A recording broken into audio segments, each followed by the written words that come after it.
J'ai eu 86 ans au mois de décembre. Bon, 86 ans, des chanteurs de 86 ans sur scène, il y a Hugo Frey qui doit être plus vieux que vous, je pense. Plus vieux, c'est incroyable aussi. C'est un vieillard. Un choc immense vient de frapper le monde de la chanson française et méditerranéenne. Enrico Macias, légende vivante, artiste adulé depuis plus de 60 ans, est aujourd'hui au cœur d'une révélation glaçante. Son propre fils a confirmé ce que beaucoup redoutaient, mais que la famille avait longtemps choisi de taire. Derrière les sourires, derrière la voix chaude et les mélodies ensoleillées, se cache une réalité cruelle. Le chanteur, affaibli par la maladie et usé par le poids des années, vivrait ses derniers instants dans la souffrance et la dignité. Cette confession brutale a déclenché une onde de sidération parmi ses fans et dans l'ensemble du paysage médiatique. Né Gaston Grenassia à Constantine en 1938, Enrico Macias s'était imposé comme une figure incontournable de la musique francophone, ambassadeur de la paix et des cultures, envoûtant les foules avec des titres devenus immortels comme l'Oriental, Adieu mon pays ou encore Les filles de mon pays. Son charisme, son énergie scénique et son aura, unique en avaient fait une icône transgénérationnelle, aimée bien au-delà des frontières de françaises. Pour des millions de spectateurs, il représentait la joie, l'exotisme et la fraternité. Mais cette image radieuse s'effondre aujourd'hui face à une vérité insoutenable. Car ce n'est pas un journaliste, ni une rumeur, mais bien son fils, qui a osé briser le silence.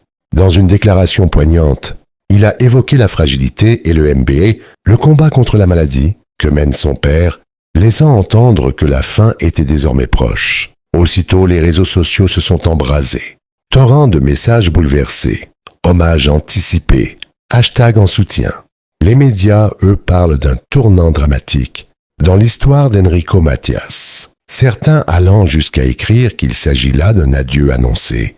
Jamais l'icône n'avait été perçue ainsi. Non plus comme le chanteur solaire des années fastes, mais comme un vieil homme affrontant, dans l'ombre, la déchéance de l'âge et la douleur de la maladie. Une vérité qui dérange, mais qui bouleverse profondément le public.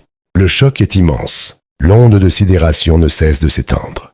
Depuis que le fils d'Enrico, Macias a pris la parole pour confirmer ce que beaucoup redoutaient. La vérité a éclaté au grand jour et bouleverse désormais toute la France, mais aussi bien au-delà. Ce n'est plus une rumeur, ni un murmure glissé dans les coulisses des rédactions. C'est une confession directe, déchirante, venue du plus proche de l'artiste. Les mots ont claqué comme une gifle. Maladie, vieillesse, douleur quotidienne, fragilité irréversible. Derrière la légende solaire de la chanson française et méditerranéenne, il y a un vieil homme usé, affaibli, qui vit ses derniers instants avec une dignité poignante. Cette révélation a fait ressurgir des souvenirs et des images que l'on croyait anodines. On revoit ces photos récentes où Enrico apparaissait amaigri, le regard voilé mais toujours souriant. On se souvient de ses absences prolongées de la scène, justifiées par des raisons personnelles ou des ennuis de santé, jamais vraiment détaillés. On repense à ses dernières apparitions publiques, où il se montrait discret, presque effacé, comme s'il cherchait déjà à attirer sa révérence sans bruit. Tout cela prend aujourd'hui une valeur bouleversante. Les signes étaient là, mais personne ne voulait y croire. Les réactions ont été immédiates et d'une intensité rare. Les réseaux sociaux se sont embrasés, transformés en un gigantesque livre d'or numérique. Des milliers de fans de toutes générations partagent leurs peines, leurs souvenirs, leur gratitude. Les hashtags #ZapWorkForce Enrico et Adieu Macias se propagent à la vitesse de l'éclair, occupant les premières places des tendances en France, en Algérie, en Israël et même au Canada, là où ces chansons ont bercé tant de vie. Les internautes postent des extraits de ces concerts mythiques, réécoutent dans boucle Adieu mon pays ou l'Oriental et inondent les plateformes de messages d'amour. La presse, elle, parle d'un tournant dramatique, d'un adieu annoncé. Les unes des journaux rivalisent de titres chocs. Enrico Macias, le crépuscule d'une légende, le fils révèle la vérité, la France en larmes. Les chaînes d'information en continu consacrent des heures spéciales à ce drame, multipliant les débats et les témoignages. Les images d'archives sont diffusées en boucle.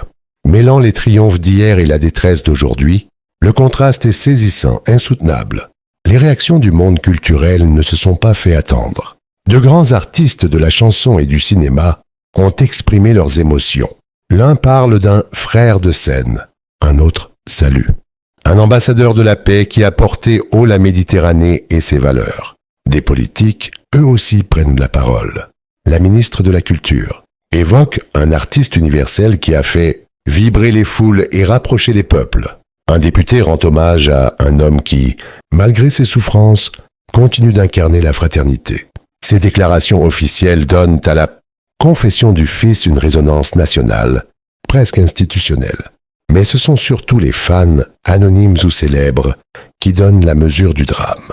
Dans les rues, devant certaines salles où Enrico Macias avait connu ses plus grands succès, des hommages spontanés apparaissent. Des fleurs, des bougies, des lettres sont déposées comme pour préparer un adieu inévitable.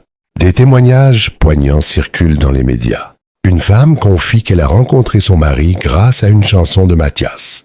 Un homme raconte que ses parents ont traversé l'exil en écoutant « Adieu mon pays ».